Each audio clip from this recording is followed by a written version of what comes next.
चलिए सीधा लिए चलते हैं आपको। प्रधानमंत्री नरेंद्र मोदी संबोधित कर रहे हैं यूथ पार्लियामेंट फेस्टिवल के मौके पर। में देश भर से जो चुने हुए 84 हमारे यूथ पार्लियामेंट्रियन यहां आए हैं और देश के कोने कोने से जुड़े हुए आज इस वर्चुअल मोड में इस युवा राष्ट्र दिवस और राष्ट्रीय युवा सांसद महोत्सव दोनों के इस मिलन के अवसर पर जुड़े हुए आप सबका मैं तहे दिल से स्वागत करना चाहता हूं। 12 जनवरी स्वामी विवेकानंद जी का जन्म दिवस है और इसी दिन हम भारतवर्ष में युवा दिवस के रूप में मनाया जाता है। इस शुभ अवसर पर आज माननीय प्रधानमंत्री जी के गरिमामय उपस्थिति में राष्ट्रीय युवा दिवस भी मनाया जा रहा है और राष्ट्रीय युवा संसद महोत्सव का भी समापन किया जा रहा है। विगत 20 दिनों में पूरे भारतवर्ष में जिले स्तर से लेकर के पूरे राज्य में युवा महोत्सव से संबंधित प्रतियोगिताएं कराई जा रही थी और अब राष्ट्रीय पटल पर यह 12 जनवरी से आरंभ होकर के 16 जनवरी 2021 तक वर्चुअल प्लेटफॉर्म पर चलेगी।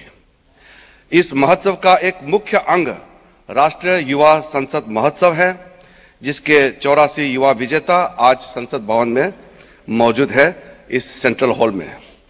भारत के संसदीय प्रणाली के हृदय स्थली संसद भवन के इस सेंट्रल हॉल में युवा का संसद का ये महोत्सव मनाना, ये हमारे देश के होनहार युवाओं के लिए एक ऐतिहासिक अवसर है। युवा संसद का विचार माननीय प्रधानमंत्री जी ने व्यक्त किया था 2017 में और प्रधानमंत्री जी के व्यक्त से प्रेरणा लेते हुए वर्ष 2019 में इसका प्रथम आयोजन किया गया था। राष्ट्रीय युवा संसद महोत्सव के इस संस्करण में देश भर के 2,34,000 युवाओं ने पूर्ण उत्साह से भागीदारी की। पहली बार राष्ट्रीय युवा महोत्सव के 24वें संस्करण का आयोजन टेक्नोलॉजी के प्रयोग करते हुए हाइब्रिड मोड में किया गया है तथा इसमें रिकॉर्ड भागीदारी हुई है।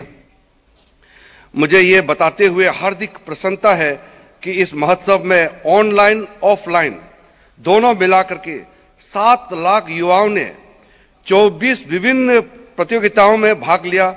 राष्ट्रीय युवा महोत्सव में इस बार चित्रकला, संगीत, नृत्य, प्रादेशिक पोशाक, दृश्य एवं अभिव्यक्ति कला, सूर्य नमस्कार, हाई एल्टीट्यूड विंटर ट्रैक। चलिए बढ़ते हैं अगली खबर की ओर। सरकार ने भले ही लाल बत्ती पर रोक लगा रखी है, लेकिन लाल बत्ती का टशन लोगों के सिर से नहीं उतर रहा। कोटा से आई ऐसी एक तस्वीर आपकी टीवी स्क्रीन पर है। इसमें कोई मंत्री या अधिकारी ने नहीं बल्कि बीजेपी के कार्यकर्ता ने अपनी कार पर लाल बत्ती लगाकर नियम कायदों को ताक पर रख दिया। बीजेपी कार्यकर्ता नमन शर्मा ने न सिर्फ अपनी कार पर लाल बत्ती लगाकर उसे शहर की सड़कों पर दौड़ाया, बल्कि पूरे टशन के साथ उसका वीडियो भी बनवाया।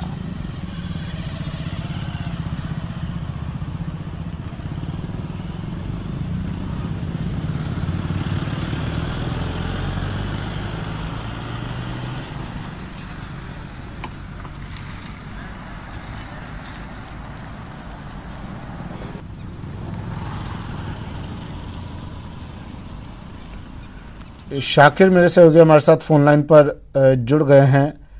शाकिर, लाल बत्ती का नशा इन बीजेपी जो कार्यकर्ता हैं इनके सर से उतरा या नहीं उतरा अभी? हाँ जी, देखिए सुमित, जिस तरह की ये तस्वीरें नजर आ रही है उससे तो लगता है कि लाल बत्ती का जो नशा है वो सिर पर चढ़कर बोल रहा है। ये जो कार्यकर्ता है नमन शर्मा इसका नाम है और ये तस्वीरें जो है लाल बत्ती में घूमते हुए, ये खुद की कार है इनकी और इससे ये तस्वीरें जो है वायरल हो रही है। ये नमन शर्मा कई बार केंद्रीय मंत्रियों के साथ में दिल्ली जाकर भी फोटो अपनी जो है सोशल मीडिया पर वायरल करते हैं। हमने आज जो है अभी जिला अध्यक्ष से भी बात की इस बारे में, तो उनकी भी जानकारी में मामला नहीं है। युवा मोर्चा जो बीजेपी का है उसके जिला अध्यक्ष की भी जानकारी में मामला नहीं है। लेकिन कहीं ना कहीं ये तस्वीरें जो है अपना आप में बताती हैं कि कानून की धज्जियां किस तरह से उड़ाई जा रही है। और नेता बनने की, जो बड़ा नेता बनने की और जो टशन दिखाना होता है लाल बत्ती का, वो किस तरह से युवा कार्यकर्ता में सिर चढ़कर बोल रहा है। बाकायदा ये अपनी कार में लाल बत्ती लगा करके और कोटा यूनिवर्सिटी के बाद 3 से 4 चक्कर ये करते हैं। फोटो जिस तरह का वीडियो वायरल हो रहा है उससे साफ नजर आ रहा है कि वीडियो शूट करवाया हुआ है, जिसमें तस्वीर भी नेताजी की नजर आए, नेताजी दिखे भी सही कि इस लाल बत्ती में कौन सवार है। बिल्कुल। तो फिलहाल तस्वीरें, शौक बड़ी चीज है, उसके लिए चाहे जो कीमत चुकानी पड़े। आपने बात करने की कोशिश की इन महोदय से, क्या कुछ प्रतिक्रिया मिल पाई इनकी, और अब क्या कार्रवाई हो सकती है इस व्यक्ति पर? जी देखिए सुमित, मैं लगातार जो है फोन लगा रहा हूँ, लेकिन फिलहाल जो है नमन शर्मा का फोन स्विच ऑफ आ रहा है। और कार्रवाई की जहाँ तक बात है तो जाहिर तौर पर जो है कार्रवाई होगी, क्योंकि जिस तरह से लाल बत्ती को पूरे देश भर में बंद किया हुआ है, उसके बावजूद ये कार्यकर्ता जो है अपने आप में जो है बड़े पूरे टशन के साथ में, और देर रात की ये तस्वीरें हैं जो नजर आ रही है, यानी खाली सड़क है और उस पर जो है लाल बत्ती में किस तरह से टशन दिखाया जाता है, और उसका वीडियो शूट भी जो है बाकायदा करवाया गया है।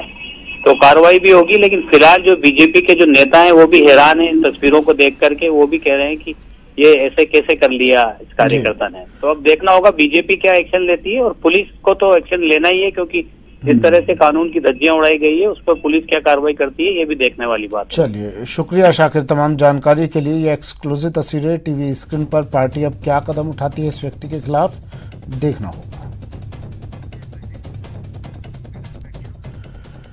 प्रदेश में बर्ड फ्लू का कहर लगातार बढ़ता जा रहा है। 15 जिलों में बर्ड फ्लू की पुष्टि हो चुकी है। टोंक और करौली में भी पॉजिटिव मिल गए हैं। 15 जिलों में बर्ड फ्लू की पुष्टि।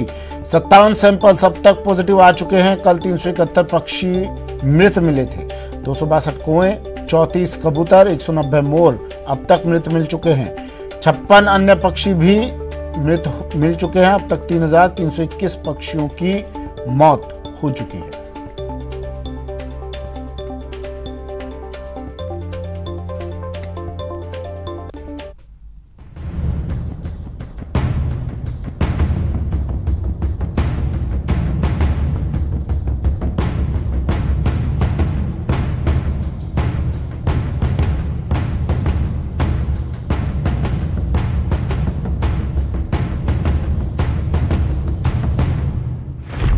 देश में बर्ड फ्लू का कहर।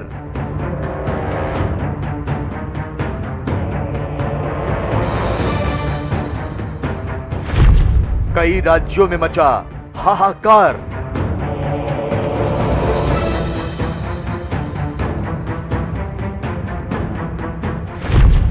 परिंदे बीमार, एक्शन में सरकार।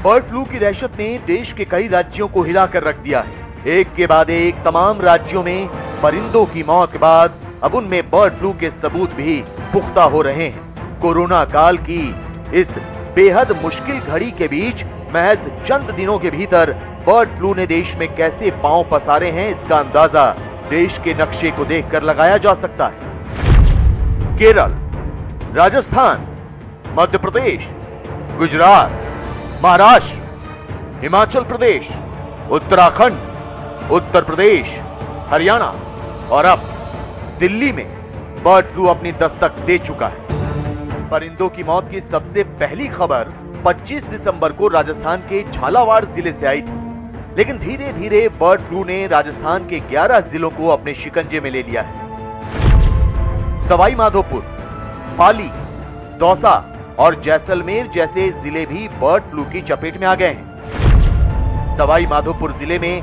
मरे हुए कौवों में बर्ड फ्लू का H5 स्ट्रेन मिला है। यहां अब तक 70 परिंदों की मौत हो चुकी है, जिनमें कौवों समेत मोर भी शामिल है। यही वजह है कि रणथंभौर वन प्रशासन भी अलर्ट मोड पर आ गया है। बिहार हो, बेगूसराय हो, केरल हो, देश के कहीं हो, पैनिक होने की कोई जरूरत नहीं है। कोरोना काल के बीच बर्ड फ्लू की इस मुसीबत ने शासन स्तर पर चुनौतियों को और बढ़ा दिया है। यही वजह है कि लोगों को न सिर्फ लगातार जागरूक किया जा रहा है, बल्कि ये भी समझाने की कोशिश की जा रही कि कैसे इस बर्ड फ्लू से खुद को सुरक्षित रखना है।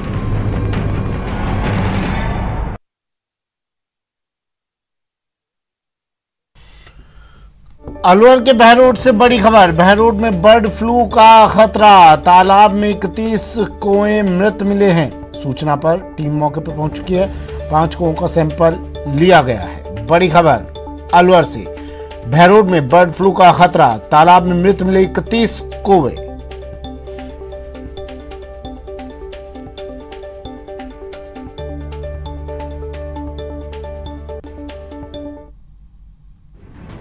मरुधरा में बढ़ रहा बर्ड फ्लू का खतरा, बरते सावधानी, रहें होशियार। शहर शहर बर्ड फ्लू का कहर। तस्वीरें बर्ड फ्लू के बढ़ते खतरे को बताने के लिए काफी है। शहर शहर बर्ड फ्लू का कहर बढ़ता ही जा रहा है। चाहे जयपुर हो या फिर कोटा, बात सिरोही की हो या फिर सीकर की, चूरू में भी हाल कुछ जुदा नहीं है। बर्ड फ्लू के बढ़ते खतरे को देखते हुए जयपुर जू में इस खतरे से बचने के लिए खास इंतजाम किए जा रहे हैं।